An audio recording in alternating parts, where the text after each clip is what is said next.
Think about the biggest thing you're building right now.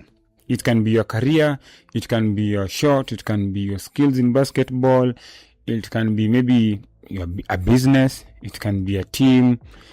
I just want you to think about it. Now think about the people around it, not just the people who are cheering you from the sidelines. I'm talking about the people who are actually in it with you, showing up even when there's no spotlight, recognition, or even payment. Might take that journey inside.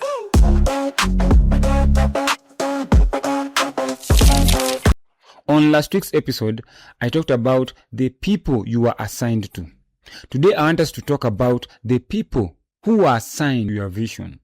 And the truth is, if you don't understand the difference between the people who are just on the sidelines and the people who are assigned for your vision, you will misread people, misvalue their contribution, and miss what God is actually doing through your story. And that is what today's episode is all about. What you come to realize in basketball, we celebrate scorers. We don't celebrate like the person who picks the most rebounds or the defensive player. Mostly the superstars are these guys who are able to score more. That is the culture of basketball, And he gets the highlight, he'll get the interview, he'll get maybe the recognition. But for all those people who understand the game, there's one thing they know. That superstar with 30 points, required other people around him or her to be able to achieve that. Called teamwork. I'm talking about the PG who studied the play, or who studied the game, or who watched film to find the right play. The coach who designed the set. That trainer who put that player through reps after reps, training, conditioning, mobility. And this is a big one. The parent who drove you to practice. The parent who paid for your, your private training sessions. The parent who sat there and watched you train and then after that took you home. What you realize is none of these people scored a single point. But without them, that star player is not scoring any points. That is the reality of a vision. Every successful mission, whether it's a basketball program, a basketball team, working towards a championship, whether it's a family, whether it's a church or a business, is powered by people who are brought in for the work and not for the recognition. These are the people working behind the scenes. These are the people that I'm talking about. We might not know them, but they are the engines behind our success. If you look in the Bible, in the story of Nehemiah, he was given a task or a job, or a mission by God to rebuild the walls of Jerusalem. And this is what fascinated me when you read the word or when you read the story in the Bible. When God gave him the burden to rebuild the broken walls of Jerusalem, Nehemiah was just one man with one vision. But something interesting happened when he shared this vision or this mission that he had. So in the book of Nehemiah, chapter 2, verse 18 says that, "Then I told them of the hand of my God, which was good upon me." Okay, like a favor. And also the king's words, that he had spoken unto me. And they said, let us rise up and build. So they strengthened their hands for this good work. Did you catch that? Nehemiah shared a vision and people responded. People showed up. People decided to rise up and do the good work. Not because of Nehemiah, not because it benefited them personally, but because the vision was compelling enough. And God was in it. God had breathed enough in it.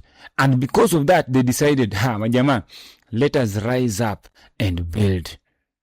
They were assigned to work.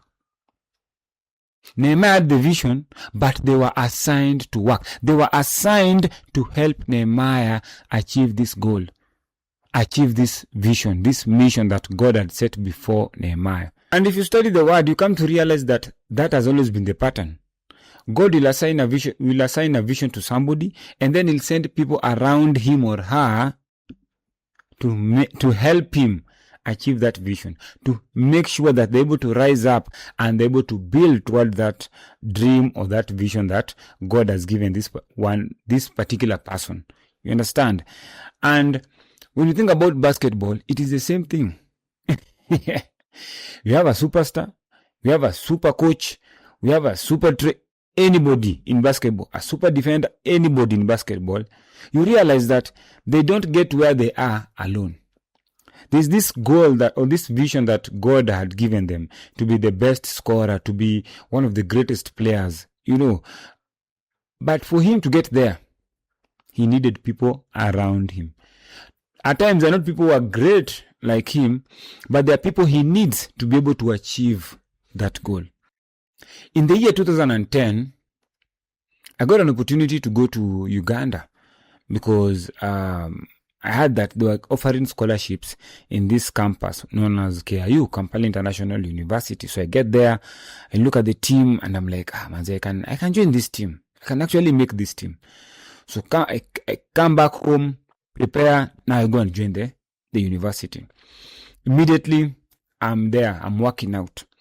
And because working out has never been a challenge for me, so I was there. Guys were giving up, but me, I was there, pushing, going strong, even challenging the guys who were there. And I knew, of course, the first year I'm not going to play a lot. And I was okay with it because I had another goal also, which was basically to get a scholarship in the in the following year. So I wanted to make sure that I'm part of the team, I'm showing up. If you have university games, I'm there, so that when we get to the next year, I'm able to get a scholarship. Now, Mr. Patrick also was assigned into my vision in terms of my scholarship, because when the following year came, I was like 100% sure, man, there's no competition, I'm going to get this scholarship. And when Mr. Patrick went for the meeting, he realized that my name was not in the list for the guys who are going to be awarded the scholarships.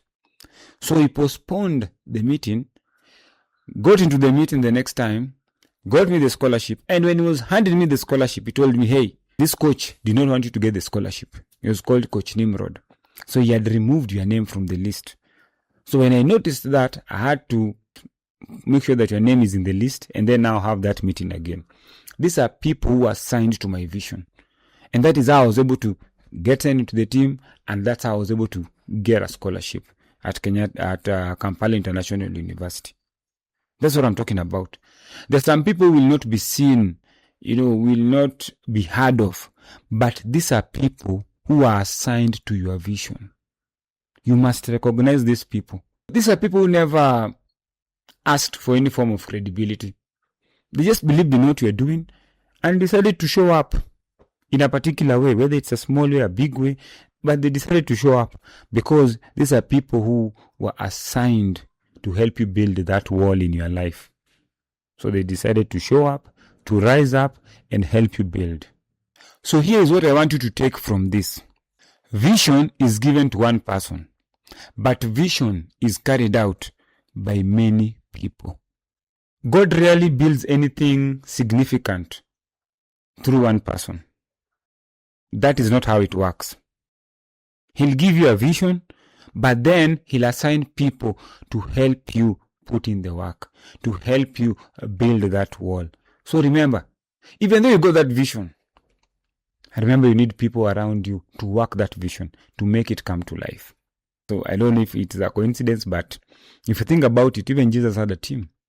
So for you to make sure that you see your vision come to life, you need people to help you through that process, through that journey, okay, through that mission, so that you're able to manifest or to achieve that goal or vision that you have for your basketball, for your life, for your family, for your business. That is what I've come to learn. There are people assigned to your vision. So my question to you today is this. Are you paying attention to them? Are you thanking them because you celebrate our victories, take pictures, we post, but are we paying attention to them? Are we thanking them? Are we recognizing them? Are we taking time to appreciate them, to respect them, so that we try and, number one, stay humble, Number 2, understand their importance. Like, do you show them that, hey, Maze, I value what you're doing? So if it's your teammate who's a good defender, who's picking up rebounds, do you celebrate that ability of being able to pick rebounds? That ability of being able to come, call a play, set a play for you, and you get that open shot. That teammate who can drive, draw 2 people, and give you a good pass, and able to take that shot. And at the end of the day, you have 30 points, you have 20 points, you have 15 points. That coach who believes in you. And even though at times you do mistakes, he still puts you in and tells you, Jama, adjust. I believe in you. Do you even think about them? Ama do you just look at these people like, tunakwanga tu now. Manze, hautaenda far if you think about people like that. You have to be aware. That's why when guys are receiving awards, you'll hear them talking about somebody that you don't even know of. Because they know. I had a vision, I was given by God, but for me to achieve it, I needed these people around me to help me towards that mission. You understand? So think about them. Thank them.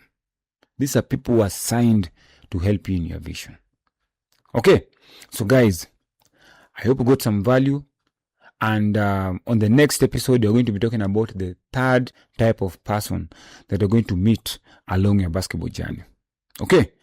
It's your boy Collins Odiambo. Remember, be a hooper after God's heart.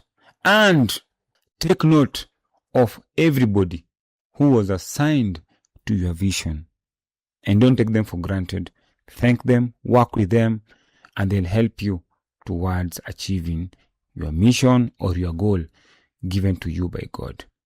It's that time again. Collins in the lab, letting stories begin. From the court to the mic, he breaking it down. Hoop dreams, real talk, no cap, no clown. Bounce like a dribble, mind sharp like a pivot. Life lessons in the game, he gon' make you feel it. Late nights, bright lights, goals in the fog. Every episode of Gem, welcome to the Lord. On Hoop Diaries, yeah, it's more than a score. It's heart, it's hustle, it's proof at the core. So press play, lean back, let the moment ride. It's Collins on the mic, take that journey inside.